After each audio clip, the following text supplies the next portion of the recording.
Hey everybody, I just want to give you some great news.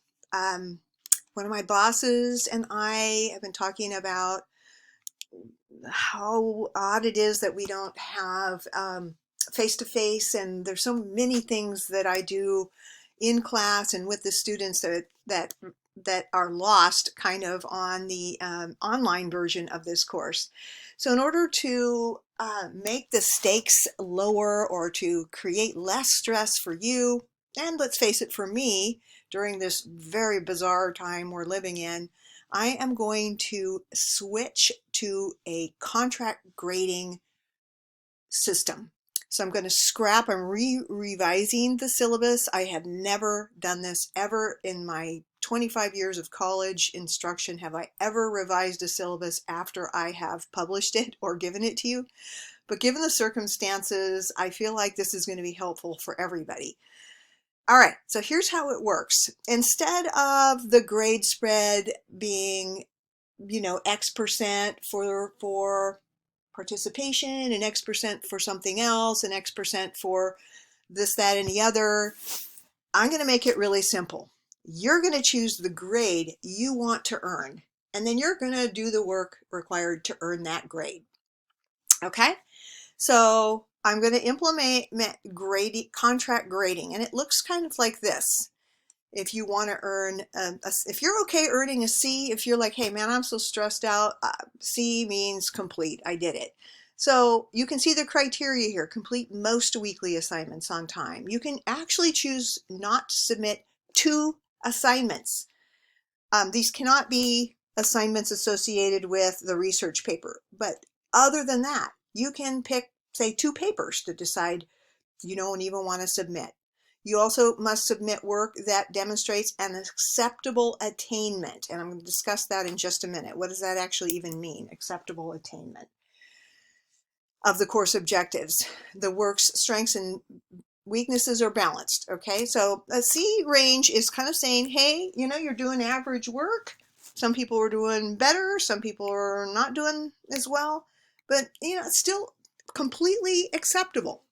Let's decide that you are the type that says, no, I want to earn a B in the class. And you can absolutely earn a B. Complete most of the weekly assignments on time. Okay, and assignments are things like, um, you know, uh, forums and things like that.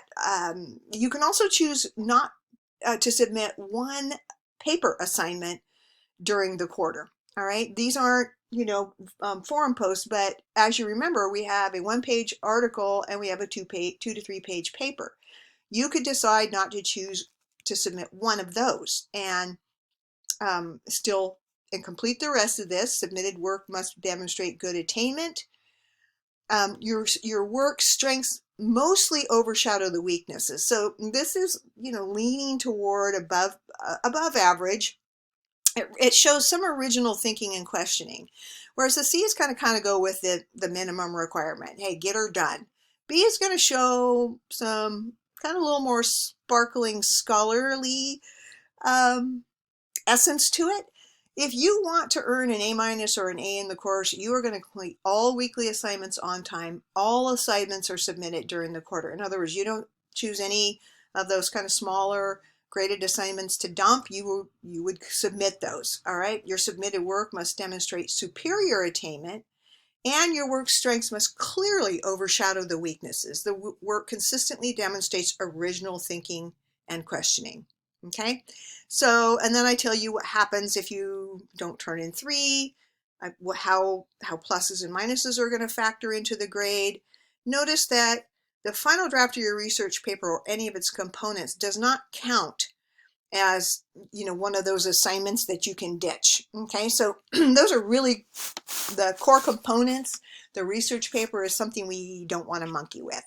All right, I go into detail here. You're guaranteed a B if you, and you can go ahead and read this for yourself. Oops. Attend class regularly, meet the due dates for all major formally evaluated whatever, participate in all of the activities, complete most of the writing assignments and discussion board things. So read this through for yourself, and and I have it posted, obviously, or I'm going to be posting it, so you can take a look at it. If you're wondering what these attainment things, this obviously comes from Cal Poly. You can see the colors here. It's coming from the Cal Poly handbook.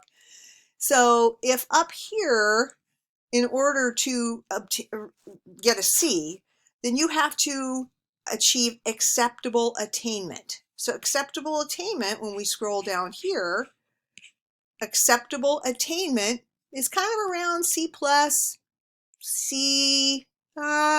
You can't slip below a C minus in this class,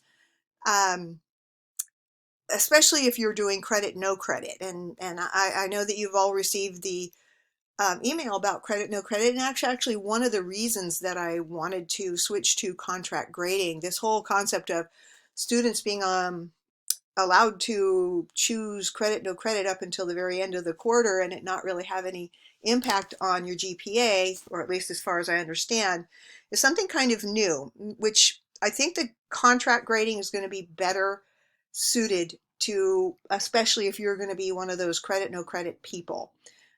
You're not required to tell me whether you're credit, no credit. I'm kind of excited about the contract situation for this class. So I'm officially switching to the contract. So if you want to get an A, let's go back up here. I'm sorry, I'm really excited about this. I'm jumping all over the place. Let's say you decided you wanted to get an A, superior attainment. All right. So what is superior attainment? Okay, look where it ends up being, 3.7. So it's really kind of like, really pushing it up there. And I will supply a rubric, obviously, for these assignments so that you will kind of know what it takes to earn various grades. Anyway, I wanted to launch this on you so that you will feel a sense of relief. That's what I'm hoping you'll feel from this. Not, oh my God, Professor PK is making a giant change in the beginning of week 2. No, what I think I'm offering you is some relief from the pressure and from the stress and from the unknown. All right, so I'm going to be holding Zoom office hours soon, so if you have questions about this, be sure to write them down or, make a note of them so that you can ask them during those Zoom meetings. Take care, everybody, and I hope you enjoy this new low stress contract